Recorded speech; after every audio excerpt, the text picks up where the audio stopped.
I didn't know how to start this video. What to say good evening or good morning, Anjuli.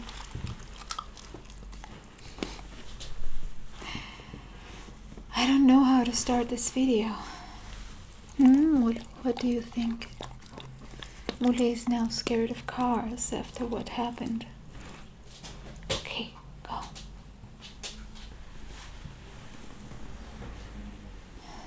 Good evening.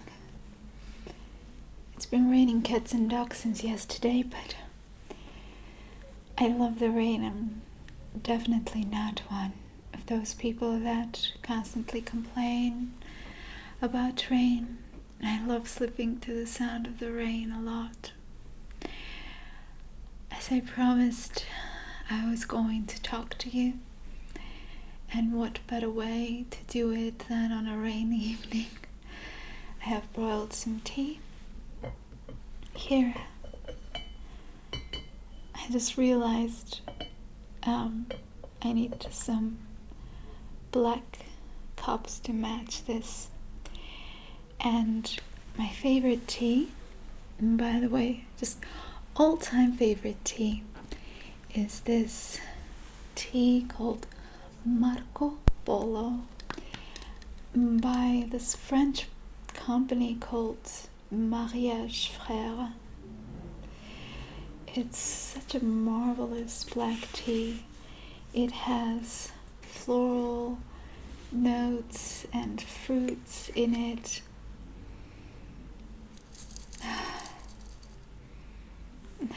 I truly think this is the tastiest tea that I've ever tried.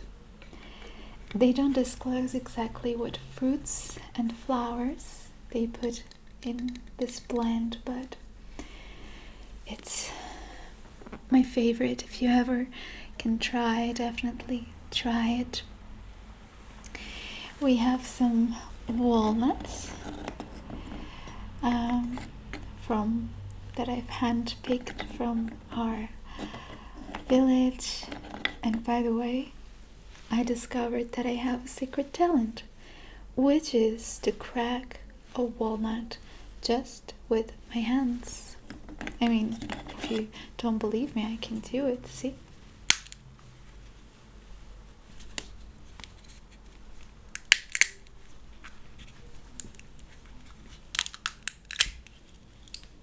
Ta-da! And this was hard to crack, but it's very funny how I have such a small, well, not very small, but still a relatively small frame to crack a walnut with just bare hands. Okay, so what I wanted to talk to you about is not very nice. That's why I'm trying to just digress, I guess. So basically, about 2 weeks ago almost, my mom was hit by a car. I wanted for some time to pass, so that I am not very emotional talking about it, so that I can appreciate the positive sides of it. Now I can say that she's all right, she's alive, she didn't have any serious injuries. I mean, she didn't have any injuries to her head, internal bleeding. She has a broken knee.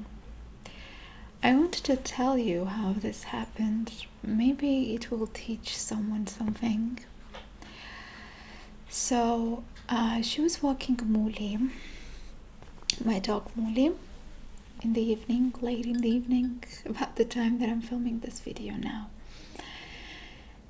And they were already on their way home when they needed to cross the street on a crossroad.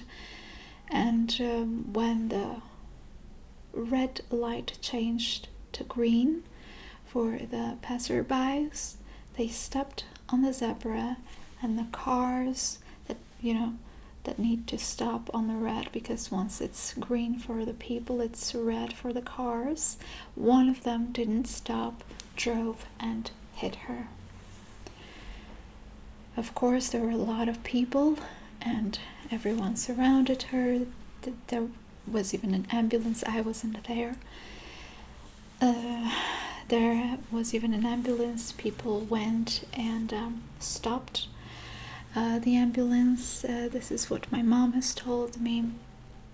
So the doctors came out, examined her, and told her that she likely has a broken bone, but it's just that she's still in shock, and that's why she doesn't feel much, because I can tell you that my mom managed to come from the place of the incident home with Muli on foot, climb up the stairs 5 floors with a broken leg, broken knee.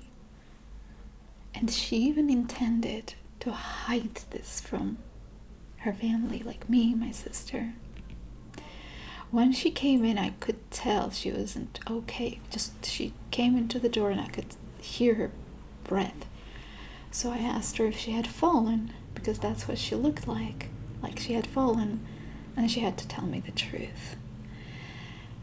Now, a mistake my mom made, and this is why I wanted to make this video, is the driver convinced my mom not to call the police. He was very nice to her, very sweet. Of course, because there were a lot of people who were attacking him. And so he told my mom he would take her to hospital himself in the morning and take x-rays and all the necessary tests. And my mom believed him and came home.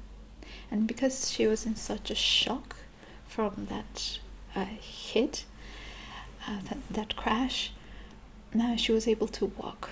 Because once she arrived and we opened her legs, I could see that on the side that the car had hit her, her knee looked like there was an apple inserted, like half an apple inserted underneath her knee skin, And the other leg, even though she was wearing very thick trousers, it was bleeding basically, and it was turning all, the different colors. And my mom was like, I said, so you called the police? She's like, no, please don't, no way.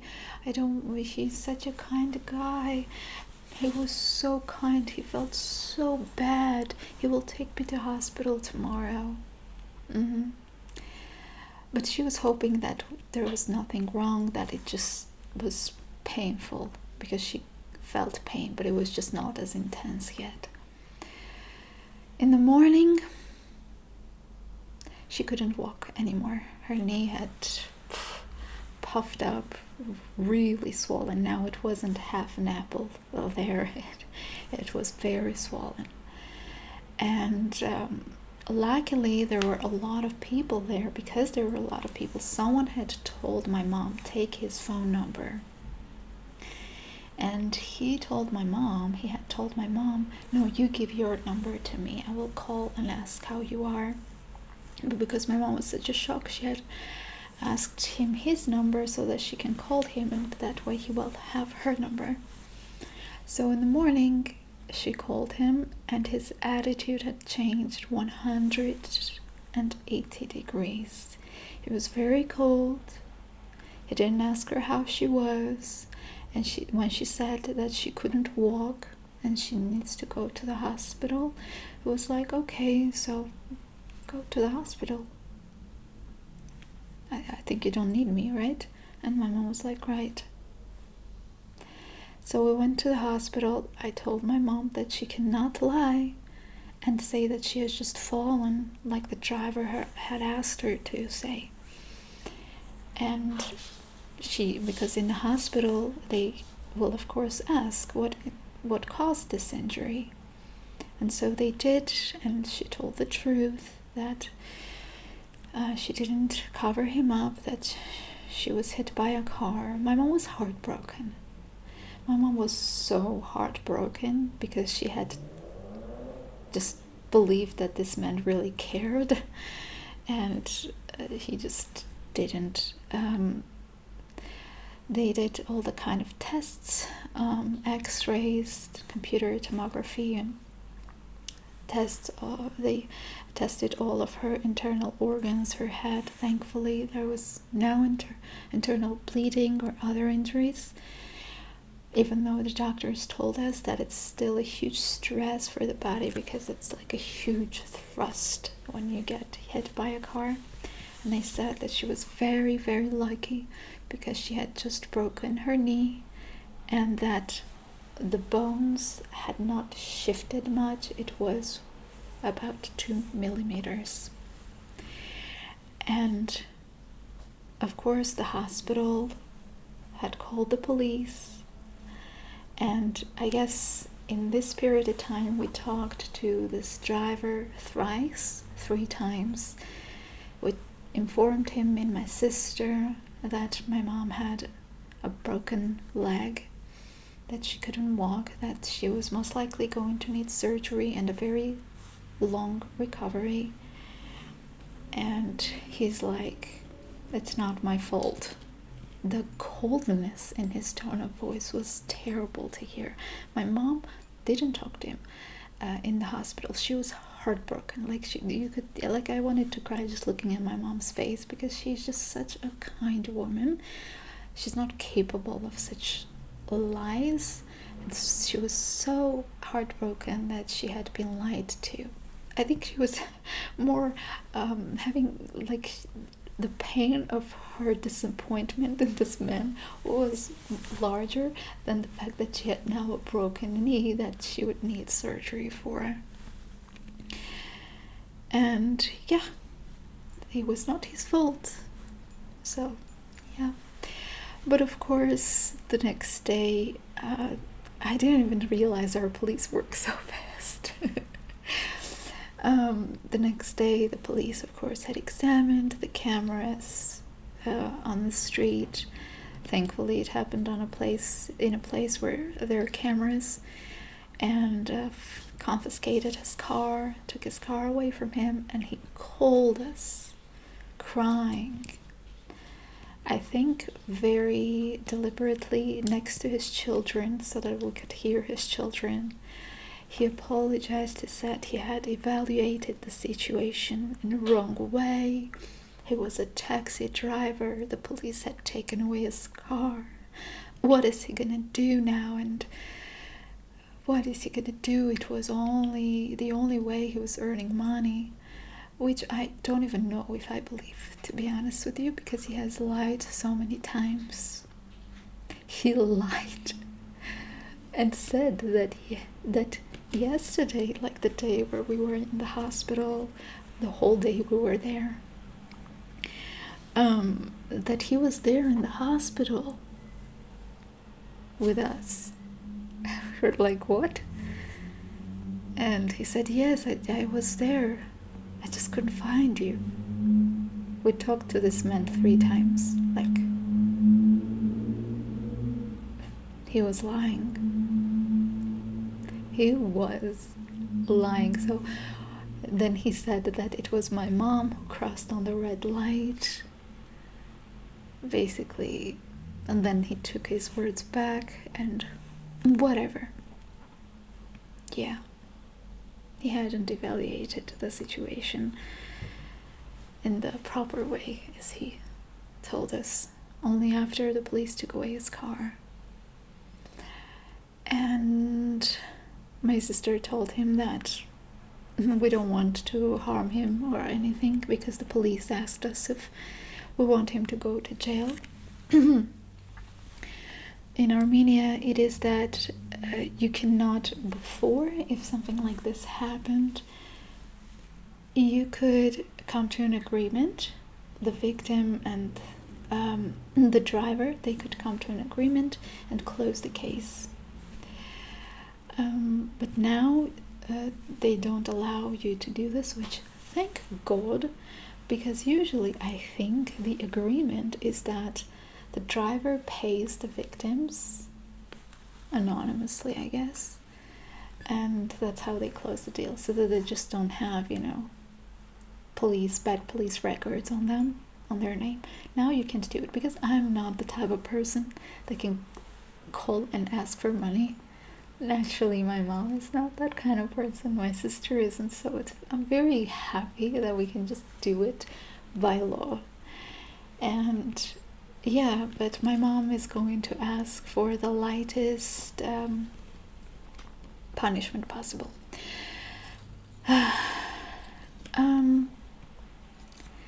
So yeah, my mom is lying now at home.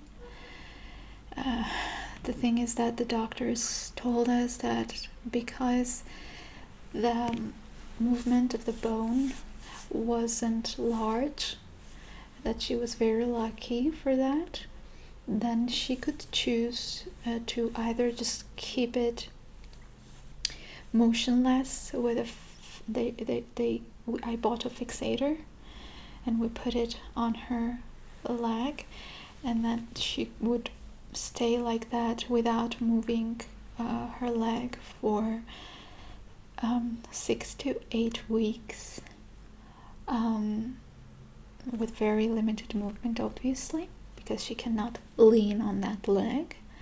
Or that they could have a surgery, and after the surgery they would just fix the bones in that position, and she would recover faster naturally, and she could already lean on that leg. At first, my mom and me also, and my sister too, were thinking we want to have the surgery done. The expenses, most of them in such cases, are being covered by the insurance of the car. But however, because it's very hard for my mom not to be mobile for such a long time, when we went to get the blood tests done and prepare for the surgery, one of the doctors, he told us that because the movement, the bones, the shift wasn't large, it was only about 2 millimeters, that it was possible just to avoid the surgery. And we asked him, what would you do if it was your mother? And he said, I would just leave it. I would not go for the surgery. If it was me or my mother, I would not go for the surgery because the surgery is traumatic.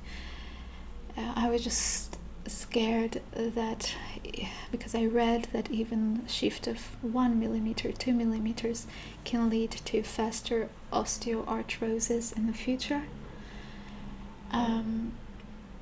But yeah, the doctor said that the surgery was just basically very invasive, and he would prefer to just keep it like that. He was very honest. He said, my salary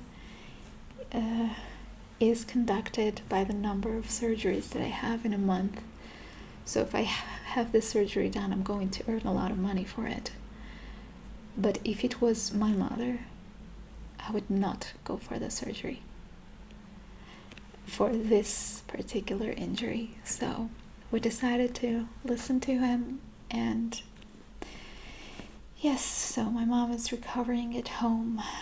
If you want to support your prayers, your good thoughts, I really appreciate it. I will read it to her, translate and read it to her. Yeah, I was so happy when my mom came over here and we're staying together, because my mom was cleaning the house. She was doing most of the cooking. She was walking Molly, and I was just doing my studies and my work, my blog, whatever. My life was much easier.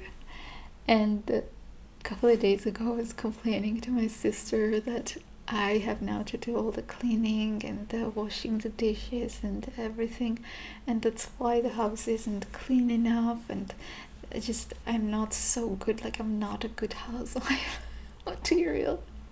And my sister was like, well, welcome to the married life. This is what married life feels like. Now you get a taste.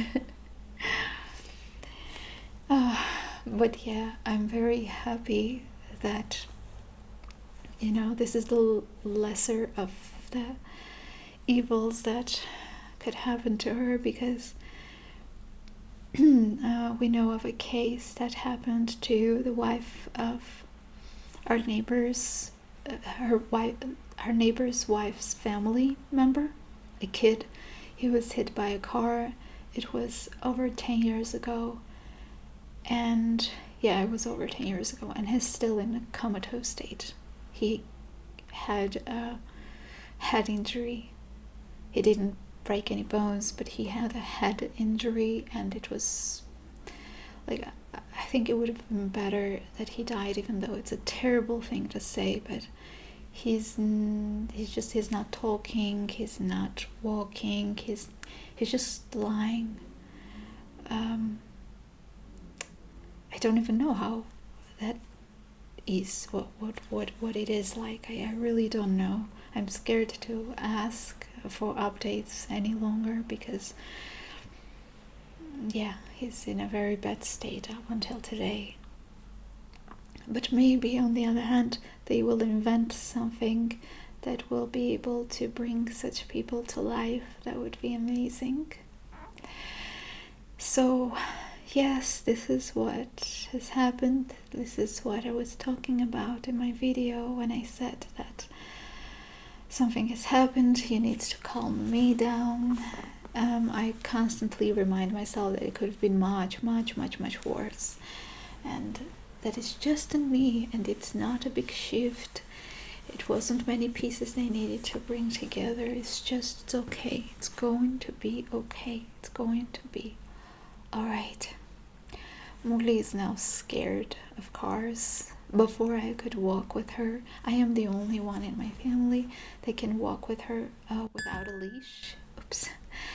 I am the only one in my family that can walk with Molly without a leash, so that she can walk around and feel happy and free, Thankfully you can do it here.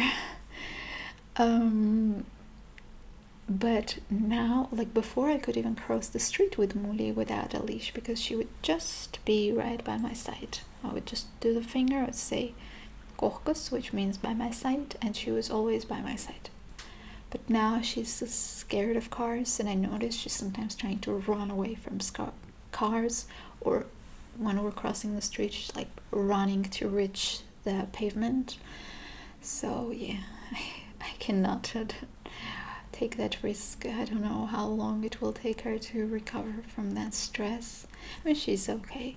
She's fine. She's kind of a dog that recovers fast, but she's scared of cars for sure. For instance, today we were walking, and there was a car that was standing very close to us and allowed us to pass, but it was a narrow place, and Molly would just I really had to pull her. She didn't want to find herself in between the car and a wall, because it was very narrow, and she's now scared of it. Before she wasn't.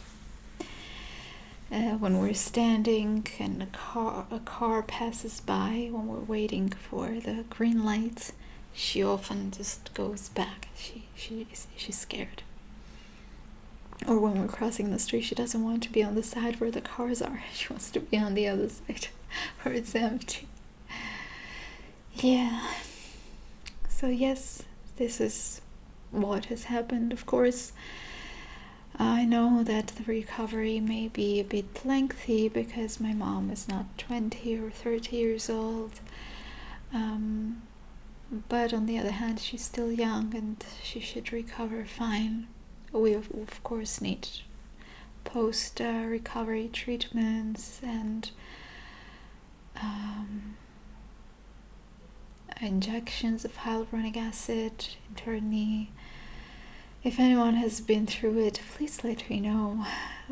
Any advice is welcome. When we were driving home from hospital, the driver, we started talking with the taxi driver, and he's like, oh yes, my mom has broken her knee too, but it still hurts. So I understand that she has developed osteoarthritis, because he said that when the weather is changing, her knee hurts. I hope that we avoid that with my mom, because she's very active, very, very active. She's like walking all the time. Like, she would take an hour walk in the morning, almost 2 hours in the evening. She's very active. She needs to recover, and I really am hoping for it. And so yes, I guess I just have to remind myself that this is the lesser of all the evils. I mean, even if you've been on the Titanic but stayed alive, managed to survive, then it's good enough, right? So I invite you to my Patreon, to my YouTube Members Club, where I post additional videos. The latest video was a kissing and a near-to-ear whispering video. I hope to see you there. Thank you all for your support and love. See you.